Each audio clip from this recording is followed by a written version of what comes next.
ನಮಸ್ಕಾರ, ಆದಾಬ್, ಜೈ ಭೀಮ್. ನಾನು ನಿಮ್ಮ ಭಾಗ್ಯನಾರಾಯಣ ಬೊಗ್ಗವರಪು. ನೀವು ನೋಡ್ತಾ ಇದ್ದೀರಿ ಸುದ್ದಿ ಸರ್ಕಲ್.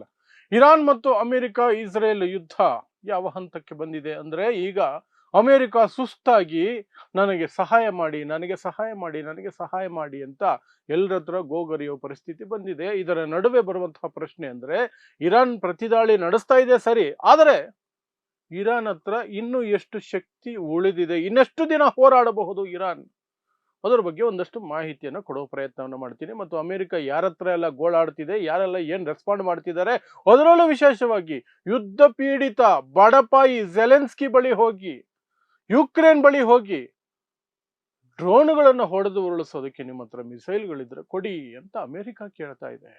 ಆ ಪರಿಸ್ಥಿತಿ ಬಂದಿದೆ, ಅದನ್ನು ಸಹ ವಿವರಿಸೋ ಪ್ರಯತ್ನ ಮಾಡ್ತೀನಿ. ಸೊ ಮೊದಲಿಗೆ ಇರಾನ್ ಇನ್ನೆಷ್ಟು ದಿನ ಈ ಯುದ್ಧವನ್ನ ಪ್ರೊಲಾಂಗ್ ಮಾಡುವ ಕೆಪಾಸಿಟಿ ಇದೆ? ಎಂಡ್ ಆಫ್ ದಿ ಡೇ ಇವರು ರಾಕ್ಷಸರು, ಮಾನವೀಯತೆಯೇ ಅನ್ನೋದು ಇಲ್ಲದಂತಹ ಒಂದು ಕ್ರೂರ ರಾಕ್ಷಸರು ಇವರು. ಸಣ್ಣ ಸಣ್ಣ ಮಕ್ಕಳನ್ನು ಕೊಲ್ಲುವ ಮನಸ್ಥಿತಿಯ ನೆತನ್ಯಾಹು ಇಡೀ ಜಗತ್ತಿನಲ್ಲಿ ತನ್ನದ ಸಾರ್ವಭೌಮತ್ವನೇ ಮೆರಿಬೇಕು ಅನ್ನುವಂತಹ ದುರಹಂಕಾರದಲ್ಲಿ, ದರ್ಪದಲ್ಲಿ ಜಗತ್ತಿನಾದ್ಯಂತ ರಕ್ತ ಹರಡುವಂತಹ ಅಮೆರಿಕ, ಇವುಗಳನ್ನು ಮಟ್ಟ ಹಾಕೋದು ಸುಲಭ ಅಲ್ಲ. ಸದ್ಯಕ್ಕೆ ಇರಾನ್ ಪ್ರತಿದಾಳಿ ನಡೆಸ್ತಾ ಇದೆ, ತಕ್ಕ ಉತ್ತರ ಕೊಡ್ತಾ ಇದೆ, ಅವುಗಳಿಗೆ ಬೆದರಿಸ್ತಾ ಇದೆ, ಹೆದರ್ಕೊಂಡಿದ್ದಾರೆ ಅಮೆರಿಕ ಮತ್ತು ಇಸ್ರೇಲ್. ಬಟ್ ಎಷ್ಟು ದಿನ, ಇರಾನ್ನ ಶಕ್ತಿ ಎಷ್ಟು ದಿನ ಅನ್ನೋದ್ರ ಬಗ್ಗೆ ಎಕ್ಸ್ಪರ್ಟ್ಗಳು ಏನು ಹೇಳ್ತಿದ್ದಾರೆ ಮತ್ತು ಇರಾನ್ ಸ್ವತಃ ಏನು ಹೇಳ್ಕೊಳ್ತಿದೆ ಅನ್ನೋದನ್ನ ನೋಡೋದಾದ್ರೆ, ಮೊದಲಿಗೆ ಇರಾನ್ ಏನು ಹೇಳ್ಕೊಳ್ತಿದೆ. ಇರಾನ್ ತನ್ನ ಸ್ಟೇಟ್ಮೆಂಟ್ ಅನ್ನು ಕೊಟ್ಟಿದೆ, ನಾವು ಶರಣಾಗೋ ಮಾತೇ ಇಲ್ಲ, ಇನ್ನು 6 ತಿಂಗಳು ಯುದ್ಧ ನಡೆದರೂ ಸಹ ನಮ್ಮಲ್ಲಿ ಶಸ್ತ್ರಾಸ್ತ್ರಗಳಿದ್ದಾವೆ, ನಮ್ಮಲ್ಲಿ ಮಿಸೈಲ್ಗಳಿದ್ದಾವೆ, ಇನ್ನು 6 ತಿಂಗಳು ಯುದ್ಧ ನಡೆಸ್ಬೋದು ನಾವು, ಅಷ್ಟು ಮಿಸೈಲ್ಗಳಿದ್ದಾವೆ. 6 ತಿಂಗಳು ಯುದ್ಧ ನಡೆದ್ರೆ ನಿಮ್ಗೊಂದು ಗತಿ ಕಾಣಿಸಿರ್ತೀವಿ ನಾವು, ಅಷ್ಟಂತೂ ಇದೆ. ಶರಣಾಗ್ತೀವಿ ಅಂತ ಕನಸಲ್ಲೂ ಸಹ ನೀವು ಅನ್ಕೋಬೇಡಿ, ಅದು ಸಾಧ್ಯವೇ ಇಲ್ಲ, ನೋ ವೇ, ಸಾಧ್ಯನೇ ಇಲ್ಲ. ಹಾಗಾದ್ರೆ ಅದಕ್ಕೆ ಸಾಕ್ಷಿ ಏನು? ನಿಜವಾಗ್ಲೂ ಇರಾನ್ ಹತ್ರ 6 ತಿಂಗಳಿಗಾಗುವಷ್ಟು ಇದೆಯಾ ಅನ್ನೋದಾದ್ರೆ, ನಿನ್ನೆಯಿಂದ ಇರಾನ್ ಬಳಸೋಕೆ ಶುರು ಮಾಡಿದ್ದಿಲ್ಲ ಹೊಸ ಮಿಸೈಲ್ಗಳು, ಖುರ್ರಮ್ ಶೇರ್ 4 ಅನ್ನುವಂತಹ ಹೊಸ ಮಿಸೈಲ್, 4th ಜನರೇಷನ್ ಮಿಸೈಲ್, ಅದೇ ಸಾಕ್ಷಿ. ಯಾಕೆಂದ್ರೆ ಇಷ್ಟು ದಿನ ಹಾಕ್ತಿದ್ದದ್ದು ಮಿಸೈಲ್ಗಳನ್ನ ನೋಡಿ, ಅವು ಇವರ ಐರನ್ ಡೋಮ್ ಅಂತೆ ಇನ್ನೆಂಥದೆಂಥದ್ದು ರೆಡಾರ್ ಸಿಸ್ಟಮ್ಗಳಿದ್ರೂ ಸಹ ಅಮೆರಿಕದು ಮತ್ತು ಇಸ್ರೇಲ್ದು, ಅವುಗಳನ್ನು ಸೀಳ್ಕೊಂಡು ದಾಟ್ಕೊಂಡು ಹೋಗಿ ಟೆಲ್ ಅವೀವ್ನ ನಾಶ ಮಾಡಿದ್ವು. ಈ ಕಡೆ ಅರಬ್ ರಾಷ್ಟ್ರಗಳಲ್ಲಿರುವಂತಹ ಅಮೆರಿಕದ ಏರ್ ಬೇಸ್ಗಳನ್ನು ನಾಶ ಮಾಡ್ತಿದ್ದಾವೆ. ಸಕ್ಸಸ್ಫುಲ್ ಆಗಿ ಒಂದಷ್ಟು ಬೀಳ್ತಾ ಇದ್ದಾವೆ. ಸಾಕಷ್ಟು, ಅರ್ಧಕ್ಕಿಂತ ಹೆಚ್ಚು ಮಿಸೈಲ್ಗಳನ್ನ, ಇರಾನ್ ಬಿಡ್ತಾ ಇರುವಂತಹ ಮಿಸೈಲ್ಗಳನ್ನ ಆಕಾಶದಲ್ಲಿ ಹೊಡೆದು ಉರುಳಿಸ್ತಾ ಇದ್ದಾರೆ ಇವರು ಆಂಟಿ ಮಿಸೈಲ್ ಸಿಸ್ಟಮ್ ಬಳಸ್ಕೊಂಡು. ಬಟ್ ಹೆಚ್ಚುವರಿಯಾಗಿ ಏನು ಮಾಡಕ್ಕಾಗ್ತಿಲ್ಲ. ಒಂದಷ್ಟು ಮಿಸೈಲ್ಗಳು ಇಲ್ಲಿ ಬಂದು ಬೀಳುತ್ತಿದೆ, ಸಾಕಷ್ಟು ನಷ್ಟ ಆಗ್ತಿದೆ. ಕಳೆದ 100 ಗಂಟೆಗಳಲ್ಲಿ $4 ಬಿಲಿಯನ್ ನಷ್ಟ ಆಗಿದೆ ಅಮೆರಿಕಾಗೆ. ಯಾಕಂದ್ರೆ 3 ಕಡೆ ರೆಡಾರ್ ಸಿಸ್ಟಮ್ಗಳನ್ನ ನಾಶ ಮಾಡಿಟ್ಟಿದೆ. ಅದು ಜಾರ್ಡನ್ ಅಲ್ಲಿ ಮಾಡಿದೆ, ಇರಾಕ್ ಅಲ್ಲಿ ಮಾಡಿದೆ, ಬಹ್ರೇನ್ ಅಲ್ಲಿ ಮೊನ್ನೆನೆ ಮಾಡಿತ್ತು ಈ ರೀತಿಯಾಗಿ. ಸೊ ಅದರ ಹತ್ರ ಹೊಸ ಸಿಸ್ಟಮ್ಗಳಿದೆ. ಅದರ ಜೊತೆಗೆ ಏನು ಹೇಳ್ತು, ಖುರ್ರಮ್ ಶೇರ್ ಈಗ ಬಿಟ್ಟಿದೀವಲ್ಲ, ಇದು ಈಗ ಹೊಸದು ಆರಂಭಿಸಿರೋದು. ಇಷ್ಟು ದಿನ ನಾವು ಬಿಟ್ಟಿದ್ದು ಹಳೆ ಸ್ಟಾಕು ಖಾಲಿ ಮಾಡ್ಕೊಂಡ್ವಿ ಅಷ್ಟೇ, ಹಳೆ ಸ್ಟಾಕ್ ಖಾಲಿ ಮಾಡ್ಕೊಂಡ್ವಿ. ಅದನ್ನು ಹೊಡೆದು ಉರುಳಿಸೋದಕ್ಕೆ ನೀವು ನಿಮ್ಮ ಆಂಟಿ ಮಿಸೈಲ್ ಸಿಸ್ಟಮ್ನ ಖಾಲಿ ಮಾಡ್ಕೊಂಡ್ರಿ. ಇನ್ಮೇಲಿದೆ ನಿಮ್ಗೆ ಹಬ್ಬ, ನಾವು ಹೊಸ ಮಿಸೈಲ್ಗಳನ್ನ ಯೂಸ್ ಮಾಡಕ್ಕೆ ಈಗ ತಾನೇ ಸ್ಟಾರ್ಟ್ ಮಾಡಿರೋದು, ಇನ್ನು 6 ತಿಂಗಳಾದ್ರೂ ನಮ್ಮ ಹತ್ರ ಖಾಲಿ ಆಗಲ್ಲ ಅಂತ ಹೇಳ್ಕೊಂಡು ಓಡಾಡ್ಕೊಂಡಿದೆ ಇರಾನ್. ಈಗ ಅದು ಅಮೆರಿಕಾಗೆ ಒಂದು ರೀತಿಯಾಗಿ ಪ್ಯಾಂಟ್ ಒದ್ದೆ ಮಾಡಿಕೊಳ್ಳುವಂತಹ ರೀತಿಯದ್ದೇನೆ. ಹಾಗಾದ್ರೆ ನಿಜವಾಗ್ಲೂ ಅದು ಅಷ್ಟು ಇರಾನ್ ಹೇಳೋ ರೀತಿಯಲ್ಲೇ ಇದೆ ಅಂತ ಎಕ್ಸ್ಪರ್ಟ್ಸ್ ಏನು ಹೇಳ್ತಾರೆ ಅಂದ್ರೆ, ಎಕ್ಸ್ಪರ್ಟ್ಸ್ ಹೇಳ್ತಿರುವಂತಹದ್ದು, ಇರಾನ್ 1989ರಲ್ಲಿ ಯಾವಾಗ ಇರಾಕ್ ಜೊತೆ ಯುದ್ಧ ಆಗಿತ್ತಲ್ಲ, ಆಗ ಅದಕ್ಕೆ ಹಿನ್ನಡೆ ಆಗಿದ್ದೇ ಮಿಸೈಲ್ಗಳ ಕೊರತೆ ಕಾರಣಕ್ಕಾಗಿ.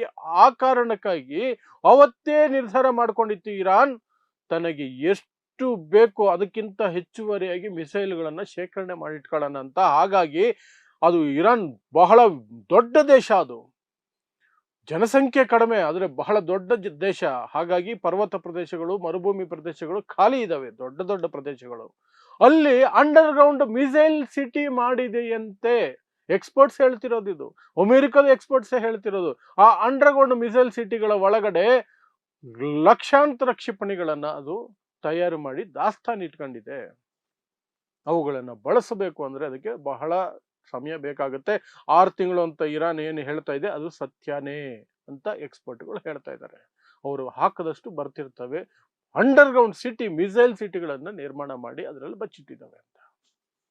ಅಲ್ಲಿಗೆ ಅದು ಆಲ್ಮೋಸ್ಟ್ ಇರಾನ್ ಹೇಳ್ತಿರೋದು ನಿಜ ಅಂತಲೇ ಆಯಿತು. ಮತ್ತು ಇರಾನ್ ಇನ್ನೆಷ್ಟು ಹೋರಾಡಬಹುದು ಅನ್ನೋದಕ್ಕೂ ಒಂದು ಸ್ಪಷ್ಟ ಒಂದು ಚಿತ್ರಣ ಸಿಕ್ಕದಂಗೆ ಆಯಿತು.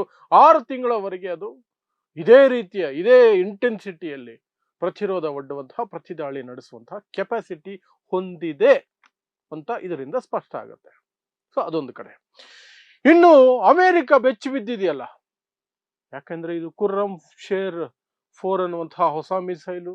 ಇರಾನ್ ಹಿಂದಕ್ಕೆ ಹೋಗ್ತಿಲ್ಲ, ಅವರ ಎಲ್ಲ ರೆಡಾರ್ ಸಿಸ್ಟಮ್ಗಳನ್ನು ನಾಶ ಮಾಡ್ತಿದೆ, ಶರಣಾಗೋದಕ್ಕೆ ಒಪ್ತಾ ಇಲ್ಲ, ಮಾತುಕತೆಗೆ ಒಪ್ತಿಲ್ಲ, ಶರಣಾಗೋ ಮಾತೇ ಇಲ್ಲ ಇನ್ನ.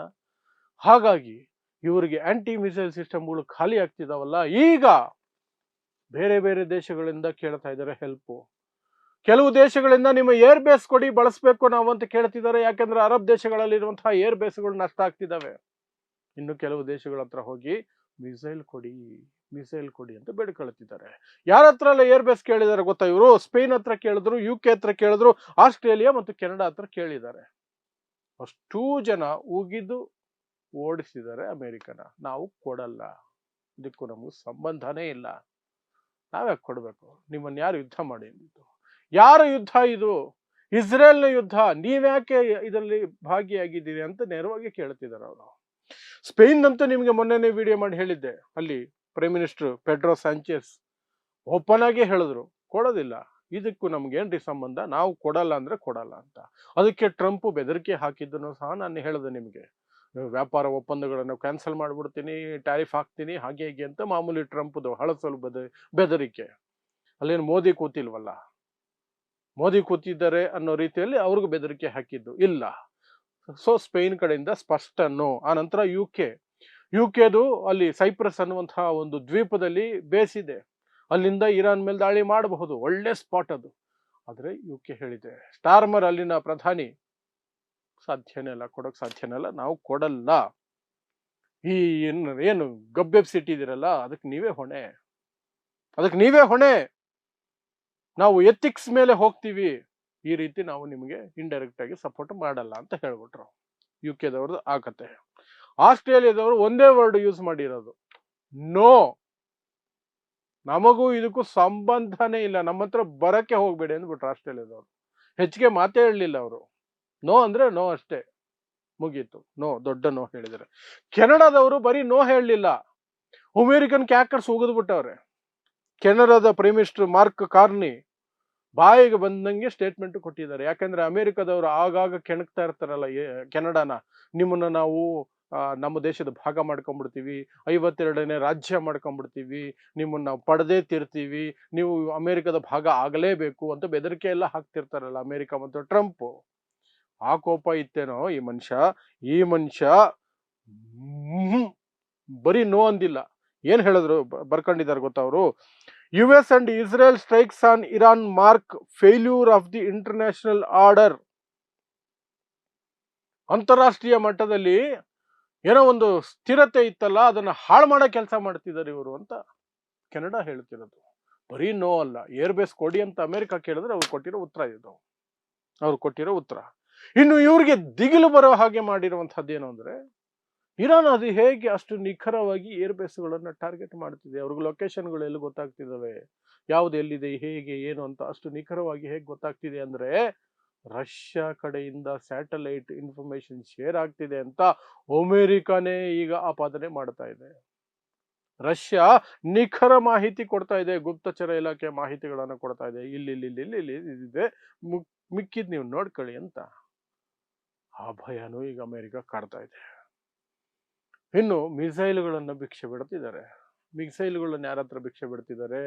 ಪಾಪ 3-4 ವರ್ಷಗಳಿಂದ ರಷ್ಯಾ ಜೊತೆ ಯುದ್ಧ ಮಾಡಿ ಬಡವಾಗಿರುವಂತಹ ಝೆಲೆನ್ಸ್ಕಿ, ಯುಕ್ರೇನ್ ಅಧ್ಯಕ್ಷ ಝೆಲೆನ್ಸ್ಕಿ ಹತ್ರ ಕೇಳಿದ್ದಾರೆ, ನೀವು ಡ್ರೋನ್ಗಳನ್ನ ಹೊಡೆದು ಉಳಿಸೋದಕ್ಕೆ, ರಷ್ಯಾ ಕಳಿಸ್ತಾ ಇರೋ ಡ್ರೋನ್ ಹೊಡೆದು ಉಳಿಸೋದಕ್ಕೆ ಒಂದಷ್ಟು ವೆಪನ್ಸ್ ಬಳಸ್ತಾ ಇದೀರಲ್ಲ, ಅದರಲ್ಲಿ ಒಂದಷ್ಟು ನಮಗೂ ಕೊಡಿ, ನಾವು ಡ್ರೋನ್ಗಳನ್ನ ಹೊಡಿಬೇಕು, ಇರಾನ್ ಅವರು ಸಿಕ್ಕಾಪಟ್ಟೆ ಡ್ರೋನ್ ಬಿಡ್ತವ್ರೆ ಅಂತ. ಝೆಲೆನ್ಸ್ಕಿ ಅದಕ್ಕೆ ಇನ್ನೂ ಏನು ರಿಪ್ಲೈ ಕೊಟ್ಟಿಲ್ಲ. ಅದರ ಜೊತೆಗೆ ಸೌತ್ ಕೊರಿಯಾನು ಕೇಳಿದ್ದಾರೆ, ಸೌತ್ ಕೊರಿಯಾ ಕೊಡುತ್ತೆ, ಯಾಕಂದ್ರೆ ಸೌತ್ ಕೊರಿಯಾ ಅಮೆರಿಕದ ಗುಲಾಮ. ಅಮೆರಿಕ ಏನು ಹೇಳಿದ್ರು ಮಾಡುವಂತಹ ಗುಲಾಮ ಅದು.